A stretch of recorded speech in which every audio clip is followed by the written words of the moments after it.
তো আমার কাছে রিসেন্টলি একটা খবর এসেছে যেখানে বলা হয়েছে নাকি বাংলাদেশের মধ্যে আরেকটি নতুন বাইককে লঞ্চ করা হবে।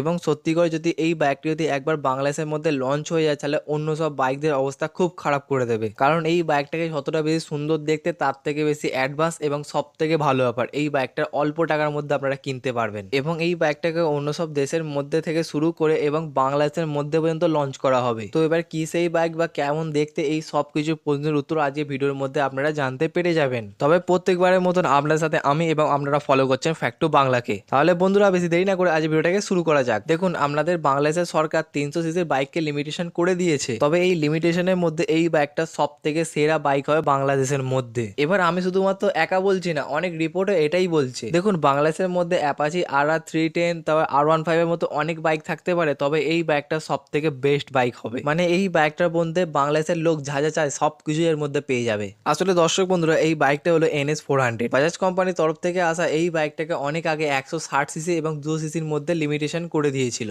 তবে বর্তমান সময় NS এর চাহিদাকে দেখতে এই বাইকটার 400 সিসি কি বাইককে লঞ্চ করা হয়েছে। দেখুন, এমনিতে এই বাইকটা আমাদের ভারতবর্ষের মধ্যে লঞ্চ হয়ে গেছে 3 মে 2024 এর মধ্যে। তাই আমি আশা করছি এই বাইকটাকে বাংলাদেশের মধ্যে আগস্ট মাসের মধ্যে ইজিলি লঞ্চ করে দেবে। তবে সবথেকে গুরুত্বপূর্ণ ব্যাপার, কেন এই বাইকটাকে আপনারা কিনবেন, তো লেটস সি, আমরা দেখে নিই। দেখুন, নর্মালি এই বাইকটার মধ্যে ব্যবহার করা হয়েছে 373 সিসি সিঙ্গেল সিলিন্ডার ইঞ্জিন। দেখুন, বাজাজ কোম্পানির মধ্যে ডমিনারে যেরকম ইঞ্জিন ব্যবহার করেছে সেরকম তারা NS400 এর মধ্যে সেই একই ইঞ্জিনে ব্যবহার করা হয়েছে। এবং এই ইঞ্জিন আপনাকে খুবই সহজে 40 হর্স পাওয়ারই শুধু নয়, 8800 RPM খুব ইজিলি জেনারেট করে দিতে পারে। এবং এই শক্তির সাথে বাইক খুব সহজে 154 কিলোমিটারের সর্বোচ্চ গতিকে ছুঁয়ে নেয়। সত্যি কথা বলতে অন্য সব বাইকের মধ্যে এই বাইকের মধ্যে হয়তো আপনারা খুব অল্প ফিচার্স পাবেন, যেমন এই চার্জিং পয়েন্ট, স্মার্টফোন কানেক্টিভিটি এবং ম্যানুয়াল ট্রান্সমিশন, এবং দুটো চাকার মধ্যে ডবল ডিজের সাথে ABS-ও পেয়ে যাবেন, এবং 12 লিটারের ফিউল ট্যাঙ্ক পাবেন, এবং প্রত্যেক লিটারে 35 কিলোমিটার ইজি মাইলেজ দিয়ে দেবে। এবং যদি গিয়ারের কথা বলেন তাহলে এই বাইকটার মধ্যে আপনি খুব সহজেই 6 গিয়ার বক্সের সিস্টেম পেয়ে যাবেন। দেখুন, এই টাইমে যদি আমি কম্পিটিশনের কথা বলি তাহলে এই বাইকটা আপনার R15 এর থেকে নেওয়া সব থেকে বেশি ভালো হবে। দেখুন, R15 এর মধ্যে ব্যবহার করেছে 155 CC single cylinder liquid cooling engine, এবং এই ইঞ্জিন আপনাকে 150 কিলোমিটারের সর্বোচ্চ গতি দিতে পারে। হ্যাঁ, সত্যি করে এটা অবাক করা বিষয়, বাট তবে NS400 এর মধ্যে একটা হাই পারফরমেন্স ইঞ্জিনকে ব্যবহার করা হয়েছে,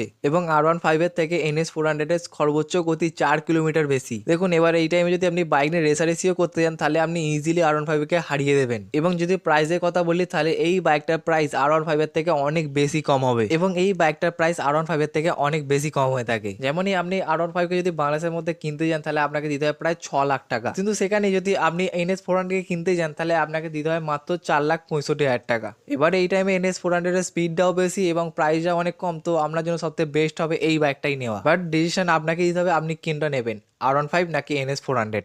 যদি ভিডিও দেখে ভালো লাগে শেয়ার, সাবস্ক্রাইব আর লাইক করতে একদম ভুলবেন না, সাথে ইনস্টাগ্রাম, ফেসবুক এবং হোয়াটসঅ্যাপ ফলো করতেও একদম ভুলবেন না।